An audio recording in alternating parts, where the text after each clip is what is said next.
Hi everyone. Okay, so we're here with Tmea number 34. As Dr. Geist mentions in the performance guide, you might want to start this one with your 8th note click on your metronome, okay? So that you're really able to keep track of where all these 32nd notes are going and how they all relate to the other notes, the 16ths, the 8th notes, your dotted 8th, 16th rhythms, that sort of thing. So it's very helpful to have your metronome on that 8th click at the beginning. So I'll just, tap my foot here, like in a place like, for example, measure 7.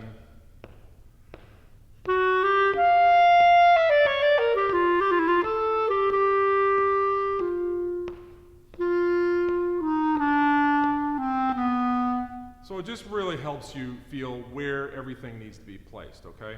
Another spot is like the pickups to measure 20. In measure 20, you have that G that's held.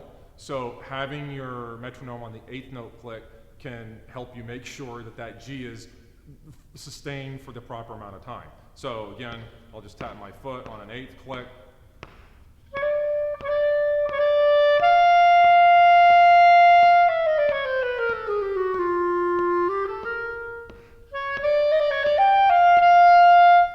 So just making sure that that quarter note tied to the 8th note, tied to the 32nd note, is all proper length, okay? So the best way to do this is to practice it with your metronome on the 8th click.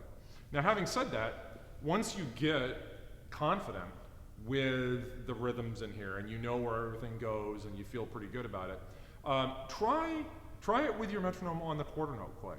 That's slow, right? It's like 48, 46, 48, something like that.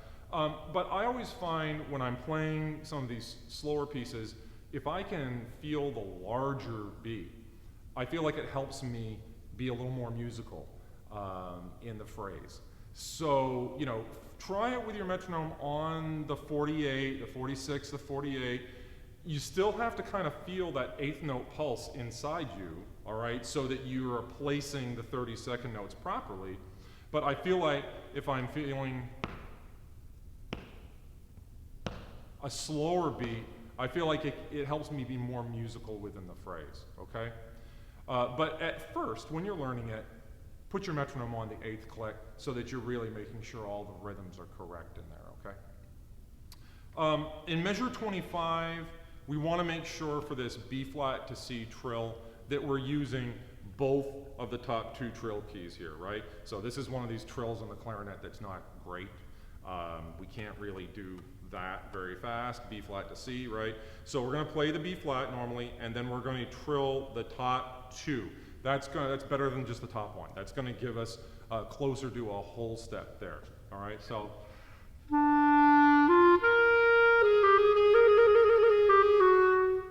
All right, so both those top 2, just put your index finger right in between them and use both of those top 2 trill keys there for the B flat to C trill, okay?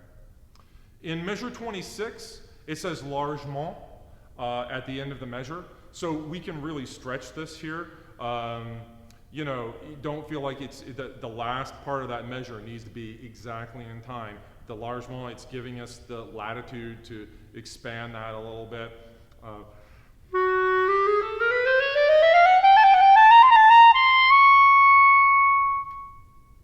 right, and then you can keep going. It's a fermata, and you keep going.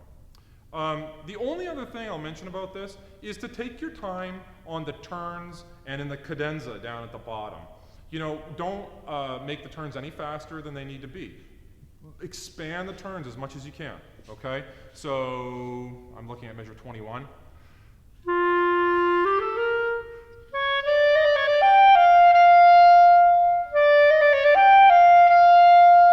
Make all these turns, we have to get them in. We have a limit to how much time we can take, but try to make it as broad across that time as you can. In the cadenza at the end,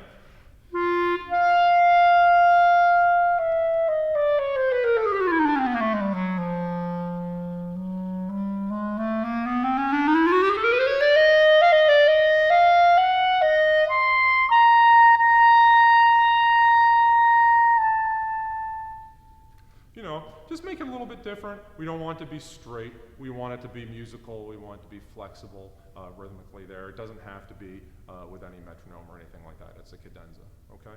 So, good luck.